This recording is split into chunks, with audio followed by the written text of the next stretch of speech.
Welcome to Sasmal study channel आमर यही channel को आपण मानक स्वागत जनाऊँगी।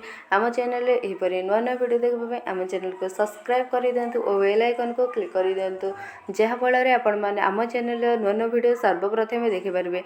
चलते आज मैं स्टार्ट करवा +3 first year arts compulsory subject MDC Unit-2 लोक प्रशासन विवर्तन केतोटी 1 मार्कर इंपोर्टेंट क्वेश्चन आंसर जहाँकि आपण मानकर एग्जाम रे आसीबार संभावना रही से वीडियो को लास्ट जाए देखो स्किप न करी।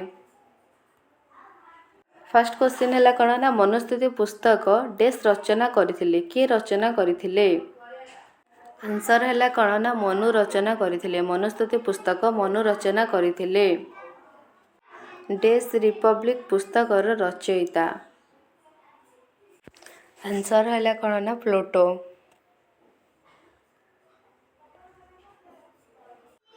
डेस पॉलिटिक पुस्तक रचना करथिले। आंसर है कौन ना अरिस्टोटल रचना करथिले।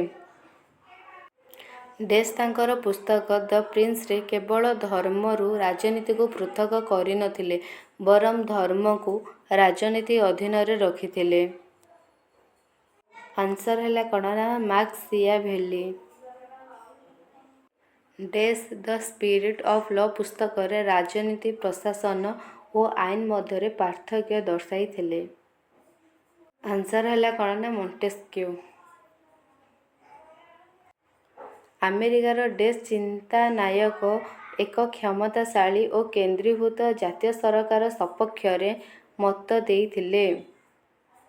आंसर है कौन ना हैमिल्टन। डेस प्रिंसिपल ऑफ पब्लिक एडमिनिस्ट्रेशन पुस्तक रचना करथिले किए रचना करथिले। आंसर है चार्ल्स जॉन बेनिन। डेस 1887 मसीह द स्टडी ऑफ एडमिनिस्ट्रेशन पुस्तक रचना करथिले। आंसर है कौन ना वुडरो विल्सन्स। 1990 मसीह डेस 1990 मसीह पॉलिटिकल एंड एडमिनिस्ट्रेशन पुस्तक रचना करथिले किए रचना करथिले। आंसर है कौन ना FJ गुडनाओ। डेस मूल्यबोध तत्वर विकास करथिले किए मूल्यबोध तत्वर विकास करथिले।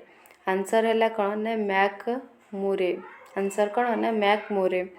स्मार्ट शासन रे टीर अर्थ डेस टीर अर्थ है कौन ना स्वच्छता। टीर अर्थ कौन ना स्वच्छता। एवं आम देखा 2 नंबर क्वेश्चन आंसर क्यों वेदरे 1028 मंत्र लिपिबद्ध रही क्यों वेदरे। आंसर है कौन ना ऋग्वेदरे। क्यों वेदरे ऋग्वेदरे रही।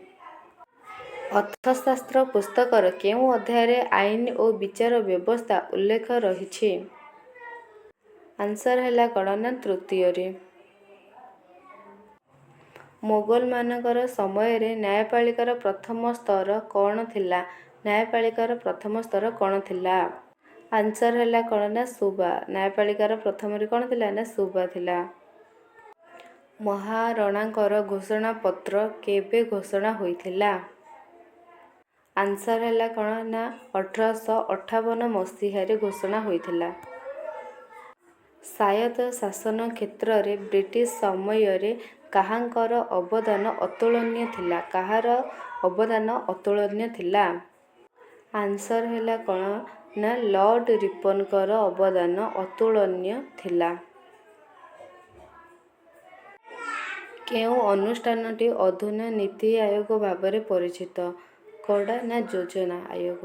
योजना आयोगटी नीति आयोग भाव परिचित। एठार आम Unit-2 इंपोर्टेंट क्वेश्चन समस्त इंपोर्टेंट क्वेश्चन डिस्कसन करें। वीडियो भल लगे वीडियो को लाइक कमेंट एवं सांग मानक शेयर निश्चय करंतु।